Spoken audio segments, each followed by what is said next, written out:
Your voice, your opinion, your community. Fact TV, free speech, protected. The following is independently produced programming. The views and opinions expressed are those of the producers and do not reflect the views and opinions of Falls Area Community Television, our staff, or board of directors. Secrets in the shadows, lost and found. Truth in every echo, loud and clear.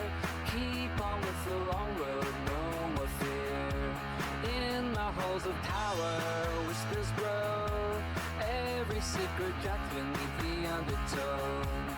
Honor stories hidden in the glass. On this long road, in the truth we trust. Hello, welcome to The Long Road. I'm your host, Kris Roberts. And we're going to do a little bit different today. When I went to school a long time ago, I had to learn every single president order, had to learn all 50 states, had to learn all the state capitals, things like that. Over the course of the decades, they said, well, you don't have to learn that. You don't even have to have reading classes anymore. You don't even have to do writing. You don't even have to read anymore that much. Well, you probably noticed on some of these social media shows or some of the other shows where you have people going out to college kids and even some Ivy League schools and top-notch schools out in California, other places, and say, who's your state senator? Who's your representative? Have no idea. Hey, name me the last 10 presidents.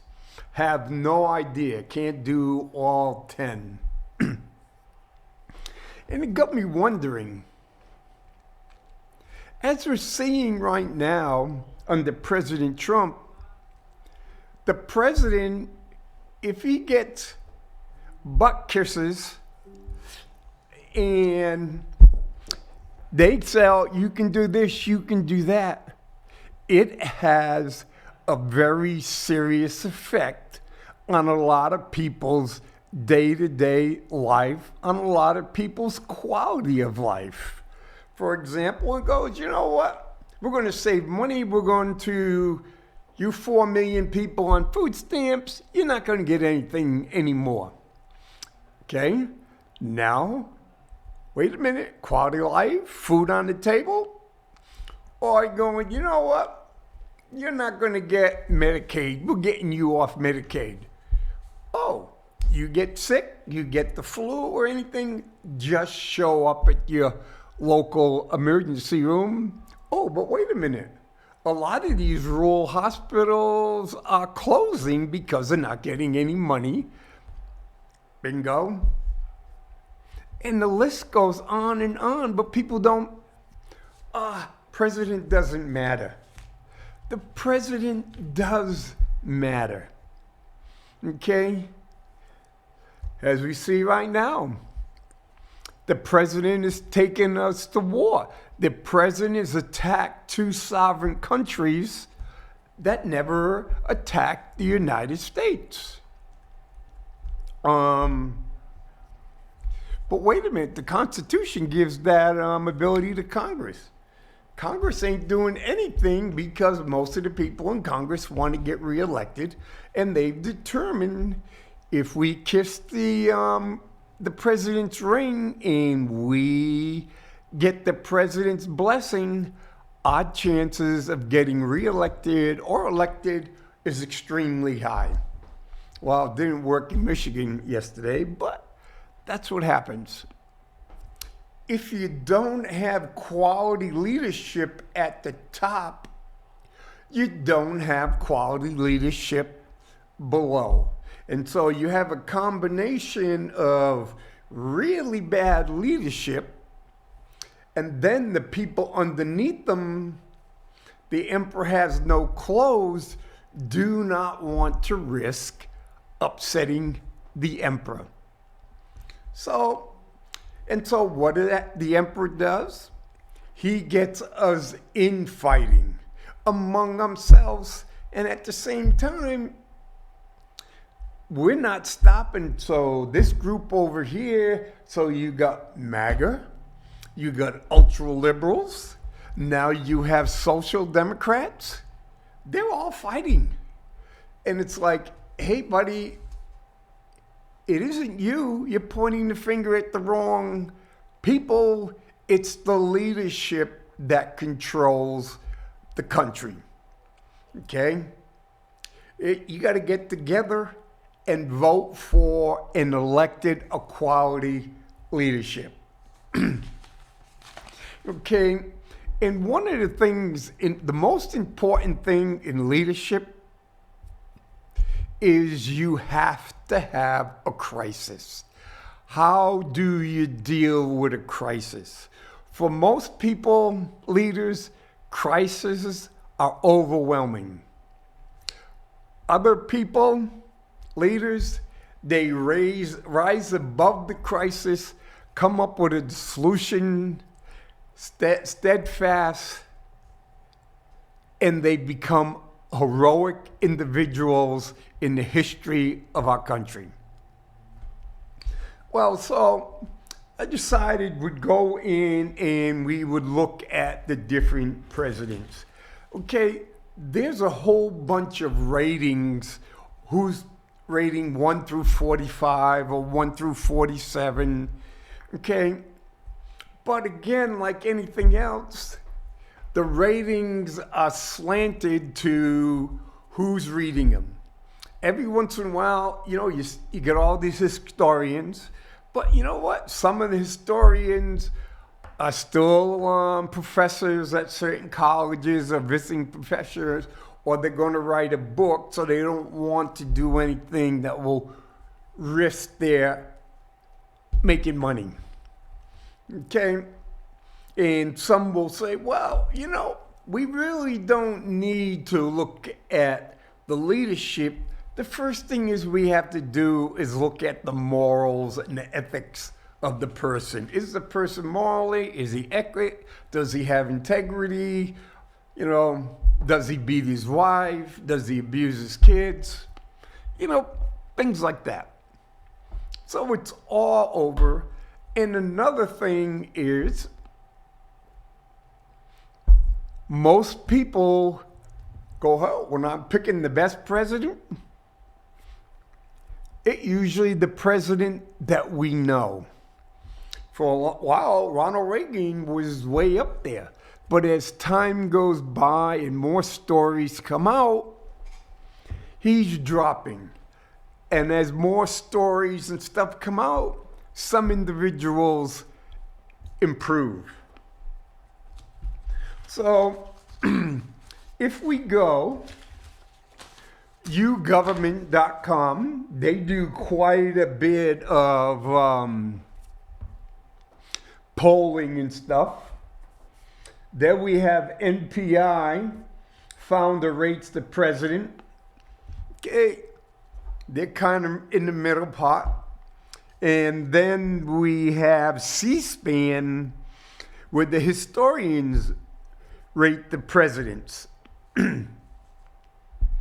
And all across the board, the number one individual is Abraham Lincoln. Almost every student knows about Abraham Lincoln. Okay. In Abraham Lincoln, when they gave Abraham Lincoln a score, he got 98% approval. Overall, 81% for president, number one.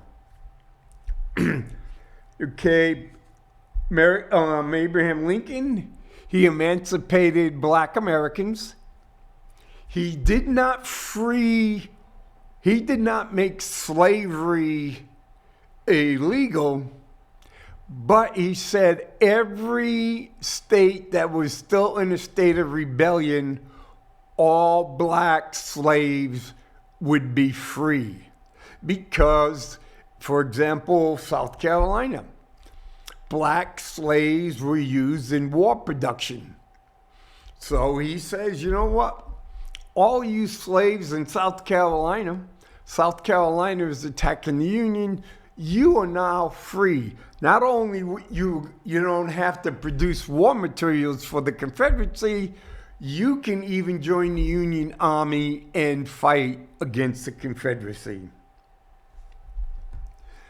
But the most important thing that Abraham Lincoln did, it was called a team of rivals. He goes, you know what? I'm a Republican, but I'm not putting everybody who's a Republican in positions of authority and things like that. I go, no. He goes, I want the best people. I don't care if they're Democrat. I don't care if they're Republican. What person is the best person for the long-term benefit of the United States? Let's go. Let's look at Biden. Let's look at Trump. Let's look at Obama. Let's look at Bush. None of them had teams of rivals. Every single one basically had butt kisses. The closest was when Donald Trump hired a number of people like General Mattis to be Department of Secretary of Defense. Then you had the other Marine General that was his chief of staff. That's the closest he came. But he says, I'm not doing that this time around. I don't want anybody to tell me no. So I'm going to get all my butt kisses. In a lot of places, like when you have a poor leadership, they go and hire incompetent people, or they hire people really above their pay grade.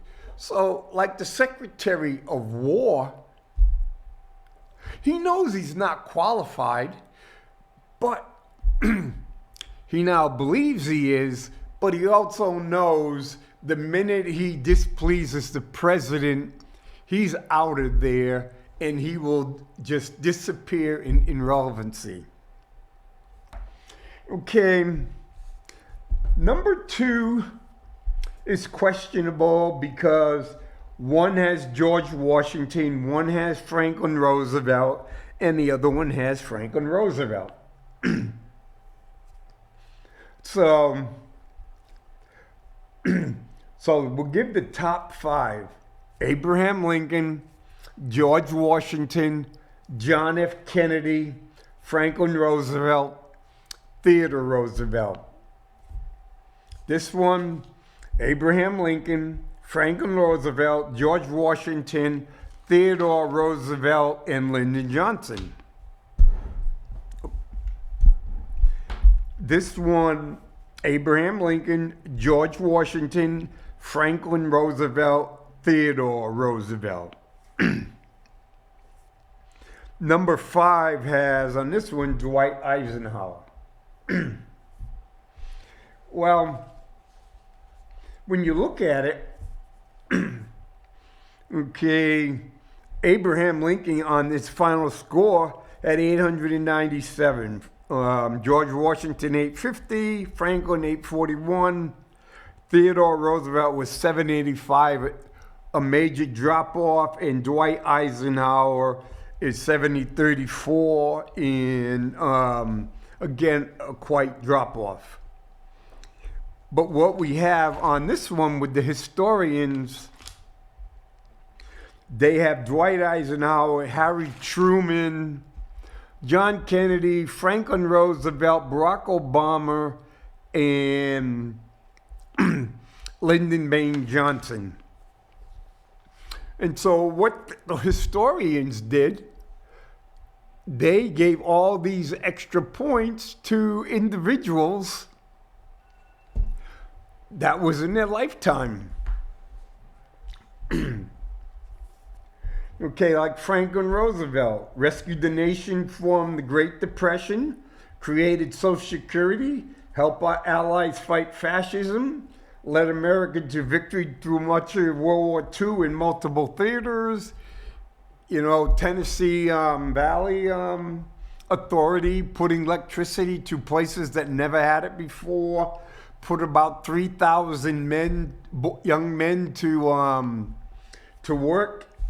And basically, if I remember, they get about $30 a month building roads and trails and national parks and different things like that. If you go into a national park, you can see a lot of their work. And they get to keep a quarter of their money, and the other 3/4 went to their family back home to keep them out of starvation and keep them in place at home. George Washington oversaw the successful development of the first presidential administration history and set a long followed 2-term president while ably managing a new country's foreign relations. Kept America out of war. Bunch of other countries, England and France went back and forth, and it's kind of like United States was a brand new small country, little history, and England was looking for a way back. George Washington also took a number of people in that didn't really agree with everything that he wanted. Theodore Roosevelt. Guess what? Environmentalists created national parks, created national forests, started the helped work on the Panama Canal. Right here in Portsmouth, he met with Russians and Japanese, and bingo, he settled the Russian-Japanese War, which he was given the Peace Medal for, the one Donald Trump wants so bad. He improved food and safety and drugs. He improved the work conditions for children. Just a number of it. He got one son killed in World War I. The other one was seriously wounded. His other son walked ashore on D-Day, ended up getting a Medal of Honor and dying.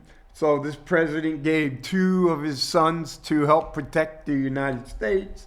Teddy Roosevelt also got the Medal of Honor in the Spanish-American War. Okay, and so with your gov, number 6 is they had Thomas Jefferson, number 7, Barack Obama, number 8, John Adams, number 9, Dwight Eisenhower, and number 10, Jimmy Carter.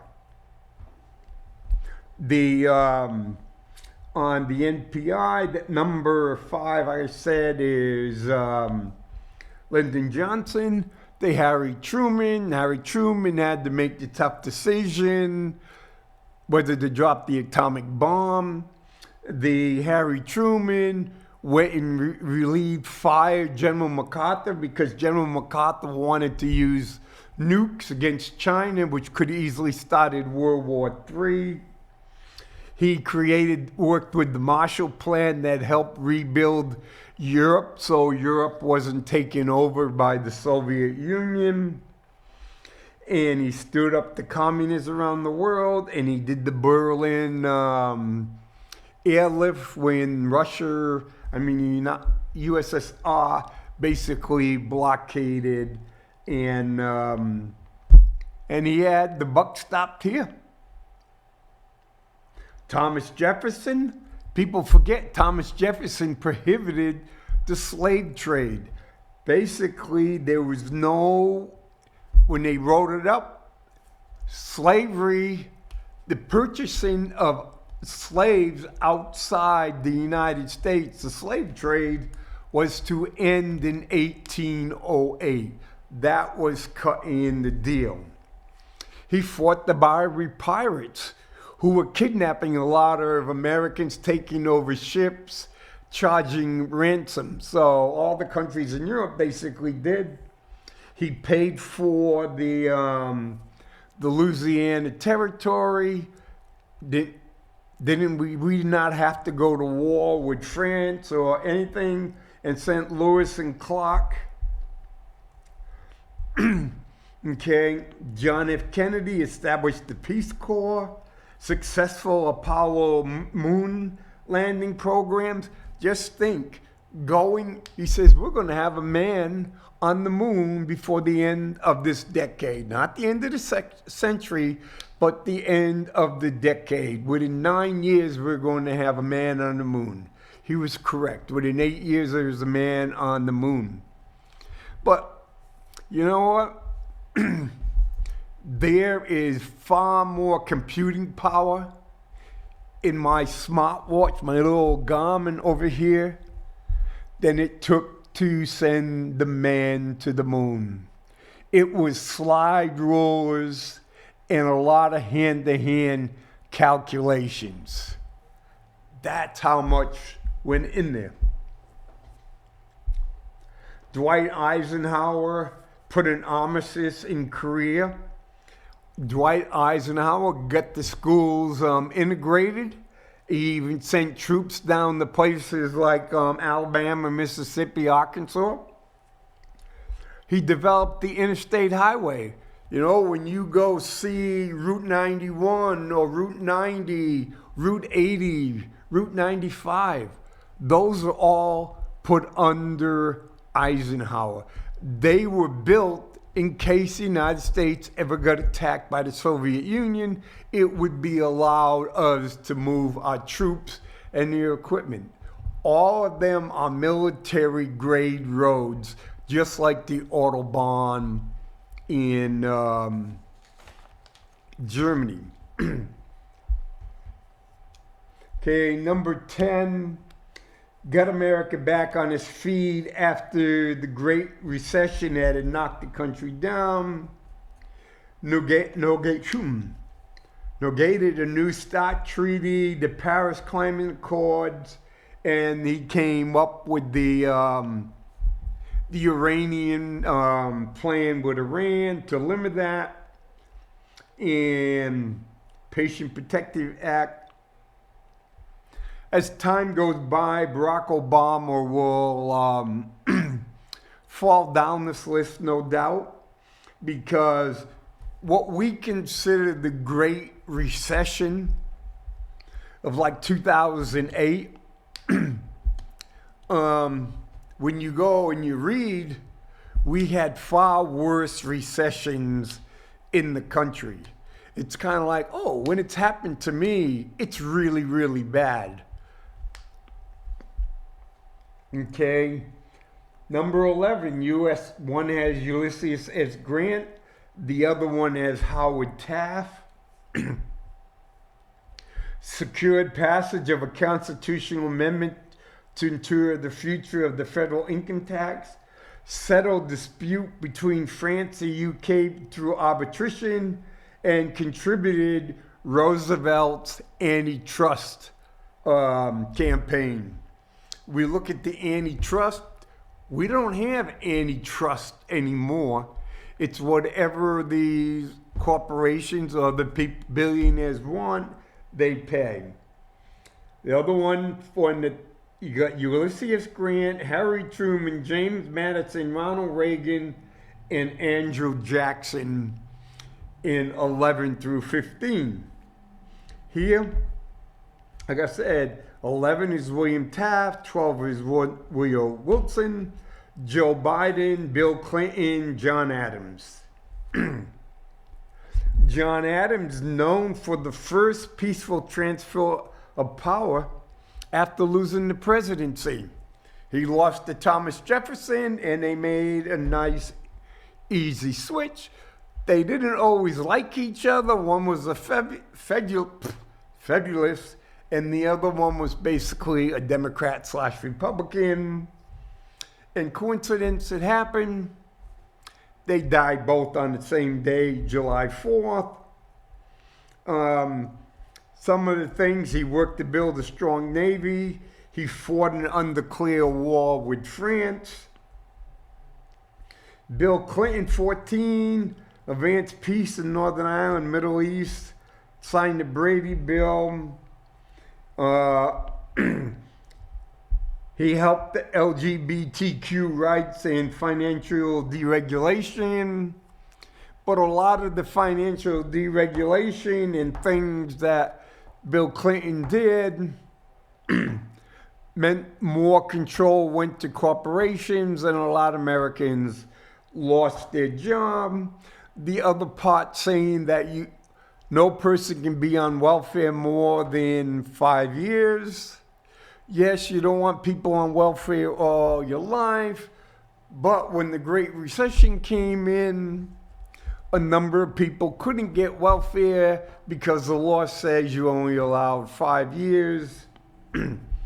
Woodrow Wilson signed the Federal Trade Commission and the Clayton Antitrust Act, and he tried as long as possible to delay the United States into World War II.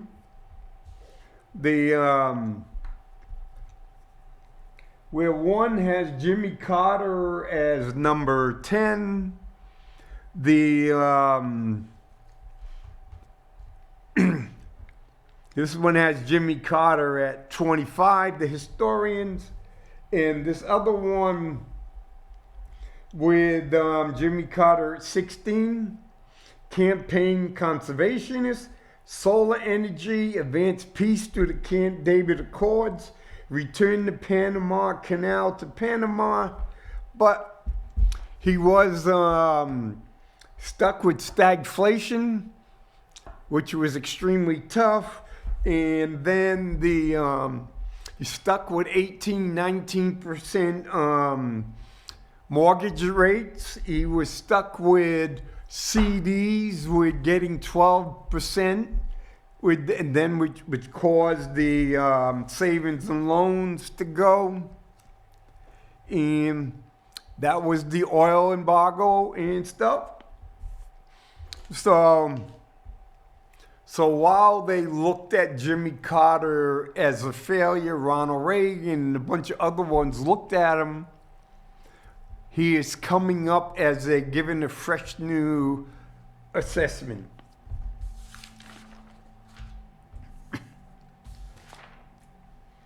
This one, James Madison, is 13. This one's James Madison at 16. This one, James Madison at 17. Part of the thing was James Madison, he was really good on the working the Declaration of Independence and working on the Bill of Rights. But basically, as a president, he was pretty ineffective. And because of some of the things that happened, we got into a war with England. They came in, they burnt down the White House. And part of the reasons the White House is because they had to paint it white to cover up the black. And out of respect for the Marine Corps in their Battle of Battenberg in Maryland, they did not burn or touch the Marine barracks at 8th and 9. James Monroe, perhaps known for the Monroe Doctrine. The Monroe Doctrine said no European foreign country would able to come in and establish colonies in the United States. If you already had it, you had it, but you weren't going in anymore. He was able to get Florida. He decided he was able to work with Canada and Great Britain and basically demilitarize the Canadian-U.S. border. He negotiated a Russia-American Treaty of 1824 and dealt with an economic panic. People forget that the Russians were on the Pacific Northwest, and the Russians still had colonies, outposts as far south as California. Ulysses S. Grant, he's moving up, and the reason he's moving up because he was being punished because you had the Teapot Dome scandal and some other scandals.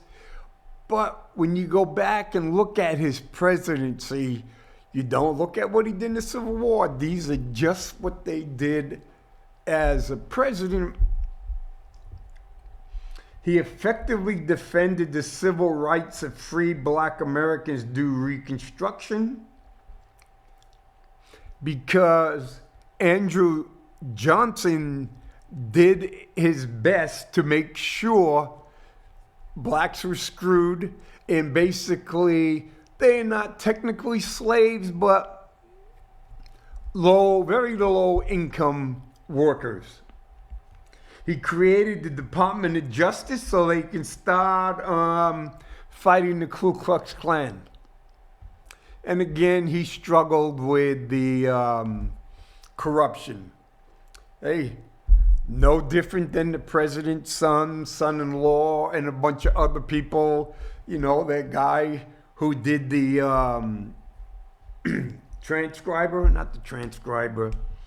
the thing you read off, who was placing bets and made over $100,000 because he knew what was going to be. Grover Cleveland, first president to serve twice, 22nd, 24th. He modernized the Navy while butting heads with Congress, and he failed to protect workers during this time. Numerous times, federal troops were sent in. Places at the oil field, the railroads, the steel mills, the mines. The owners would get these gangs to beat up on striking miners. Other time, the federal government or the state government would send in troops to go after these striking miners. William Mackenzie, Spanish-American War, remembered the Maine, the battleship that blew up, and more history says, nah, it didn't happen that way. A proponent of the gold standard and the business sympathizer, he took America in a short war in Spain and promoted tariffs to protect domestic manufacturing prior to his assassination. And this again, it was going on back and forth, and it's saying, well, you know what? He sympathizes with business. It's like, you know what? Let's put tariffs on things coming in to ensure American businesses get as much profit. And this kept going on and on. James Polk, 22, known for doing what he said he'd do. He took the country in and out of war with Mexico, created the Department of Interior, and negotiated a settlement over the Oregon Territory with the UK. The 48 parallel. Okay, James Polk, he supported slavery, and they're having a problem. Mexico said slavery was illegal, and there was a lot of Americans that were in Texas, and they did not want to lose their slaves or the right to own slaves. So Mr. Polk was able to find his own Tonkin Gulf Resolution event to basically justify going to war with Mexico and taking an awful lot of Texas, New Mexico, part of California, part of Arizona.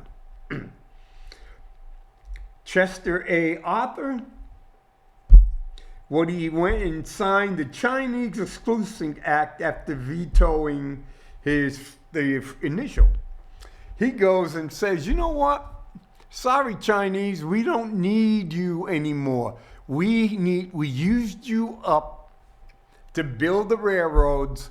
The railroads are done, so out of here, you're not allowed to come into the United States anymore. So that was it. And in 1883, the Civil Service Act. And guess what? Doge and Donald Trump are trying to eviscerate the Civil Service Act by saying, no, you're not civil service, so you don't get the benefits of the civil service.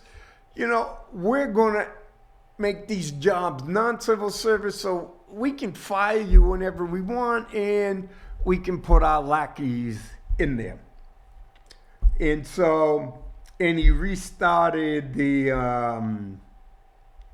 started to rebuild the Navy.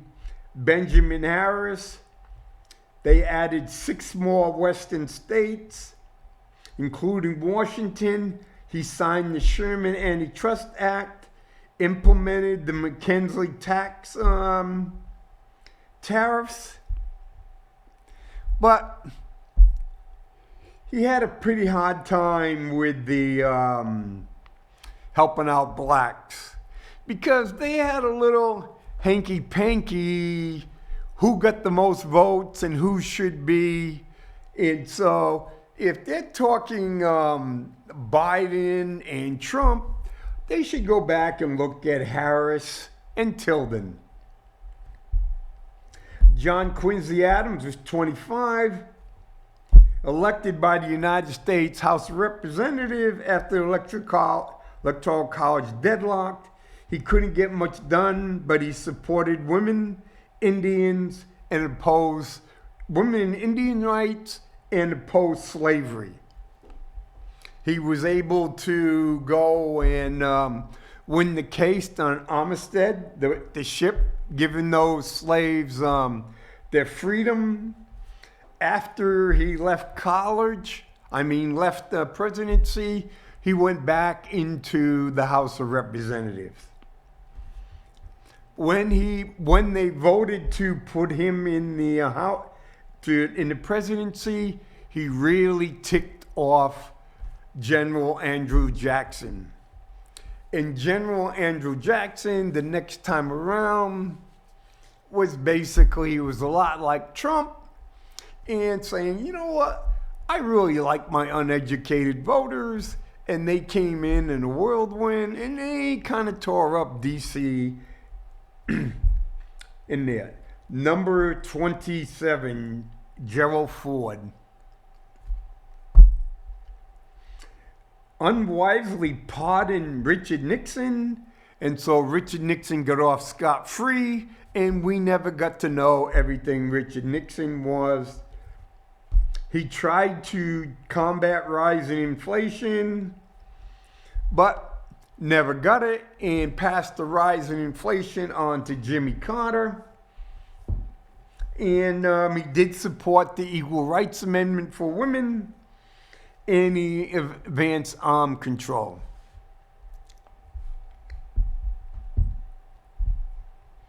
General George H.W. Bush is 27, provided steady leadership for the Berlin Wall fall, signed the American with Disability Act, and invaded Panama, and he struggled to address a recession. Garfield, probably one of the most competent and most prepared person to be president of the United States, purged corruption in the post office, proposed major civil service reforms that Congress adopted in 1883, and unfortunately, he was killed, assassinated. It took him a long time to die. He died because of incompetency of a doctor, by a guy who wasn't given a job by the presidency. No, okay. Harrison, no. I made a mistake there. It was it was Hayes and Tilden. Tilden, 29, deployed the U.S. Army to break a railroad strike and harming tribal nations with forced assimilation policies, which basically says we don't want your kids to grow up to be Indians and savages, so we're going to take all your children and send them to schools. They'll either be religious schools or other schools, and we're going to teach them English. We're going to teach them all the things that we expect of white Americans. Andrew Jackson, yep. He fought the Trail of Tears and even thought the Supreme Court said, no, you can't do it. He gave the finger to the Supreme Court, and he triggered a panic because he got rid of the National Bank of the United States.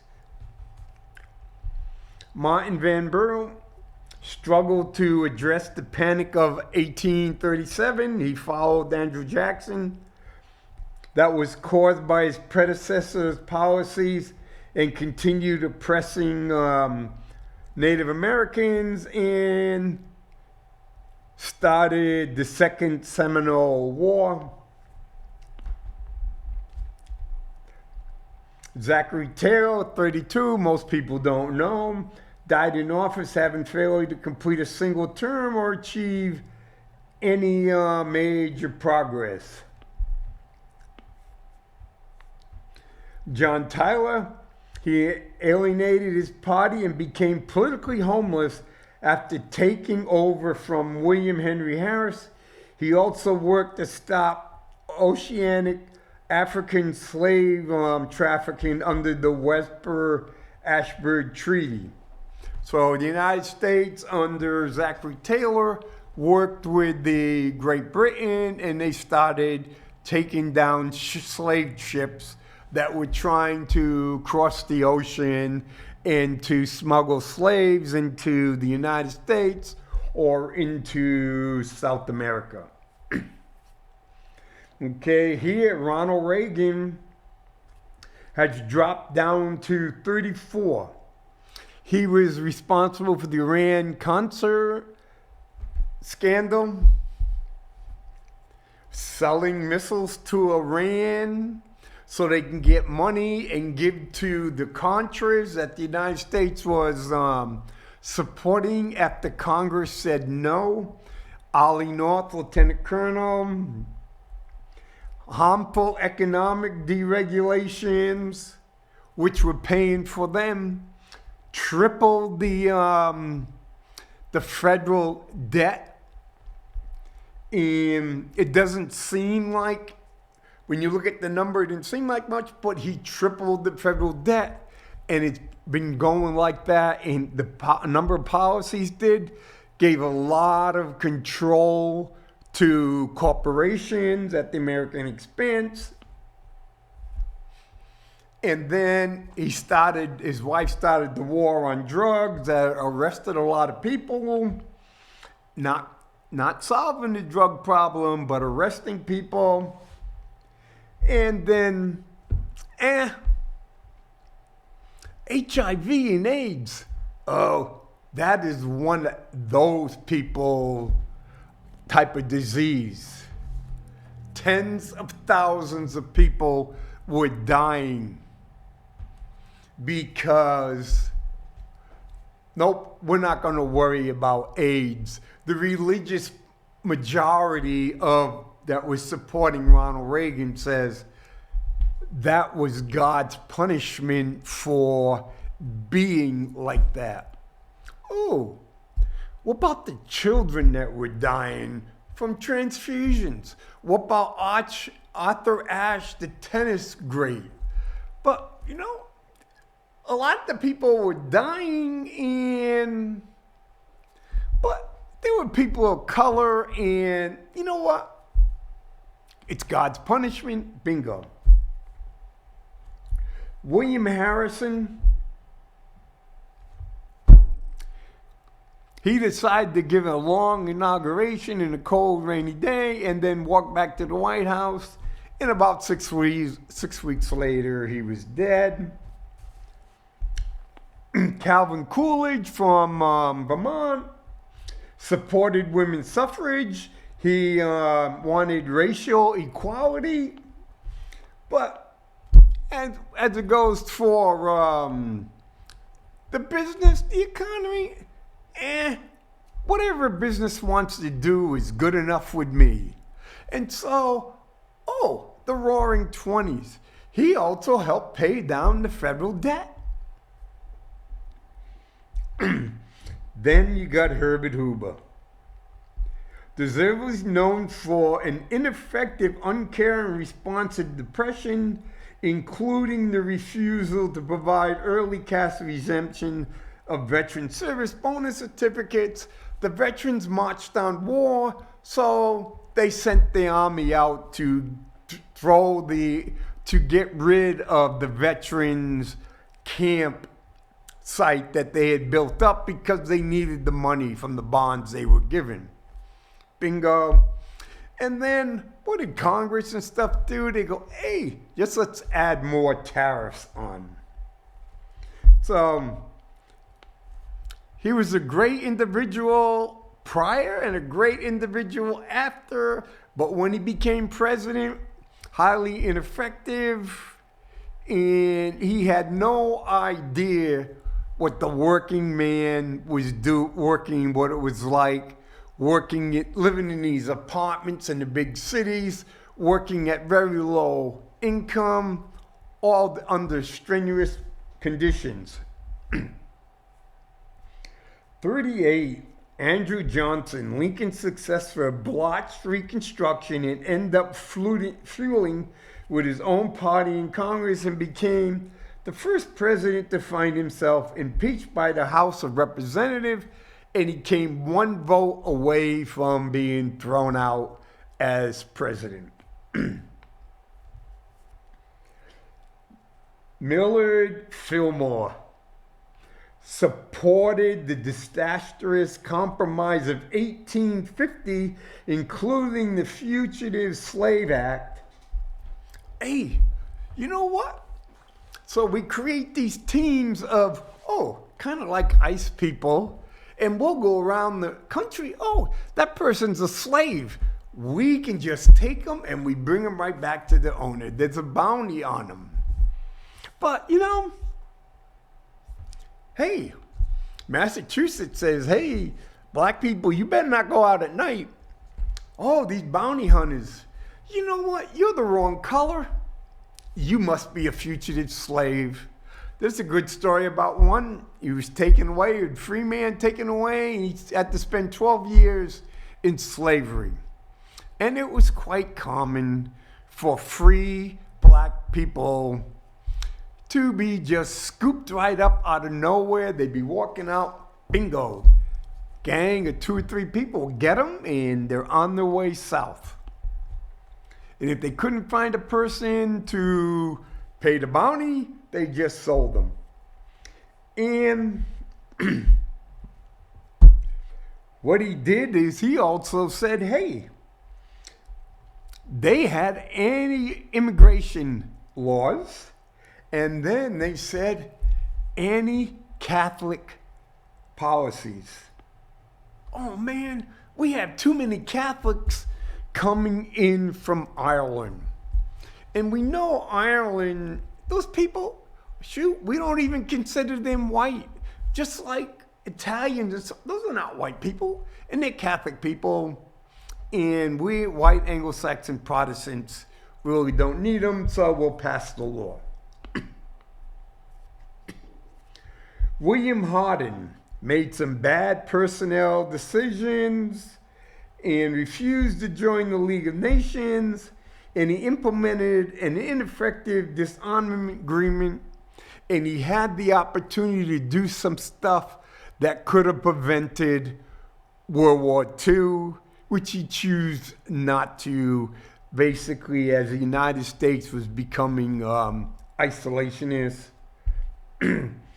41, Richard Nixon several very progressive achievements for a presidential president, but he performed atrocities aboard with Kissinger in Southwest Asia, damaged the presidency with scandals like Watergate, and a number of things like some assassinations in South America, overthrown government, things like that. He was not a very good individual. And Henry Kissinger, while he got the Nobel Peace Prize, history has shown that he was one of the most vile people in power in a long time. And he was able to do stuff under the cover of the presidency, and then he could impress people because he had a shop suit. He went around with beauty queens like Jill St. James, so this guy has to be good. But nope, didn't work. And number 42. George W. Bush ignored intelligence suggesting that Al-Qaeda would strike the United States. So, and launched unwinnable wars in Afghanistan and Iraq. He wanted to go for regime change and nation building. It doesn't work that way. The United States, you stop and realize that the United States, or when we started the American Revolution, the United States had a history of 150, the colonies had been here 150 years. They had home rule in a lot of ways. These local governments, they had schools, roads, all this information. Dartmouth, Harvard, Princeton, Columbia, you name it. These other countries do not have that resource. They do not have that something to start with. We did. We had George Washington, Thomas Jefferson, Ben Franklin, individuals like that.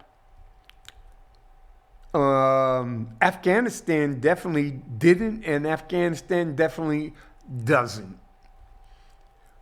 Iraq, the same way. And what did he do also? We're going to war, and we're going to have a major tax increase. And so he started on the way. Oh, you take over with $5 trillion in debt, your tax cuts twice, and you're in war, and they're going on and on. And you started us right on the road to 40 trillion. Just think, from the time you took president to here, 25 years, a little bit more than 25 years, a few guys have put us, has increased our debt by $35 trillion, endangering our future.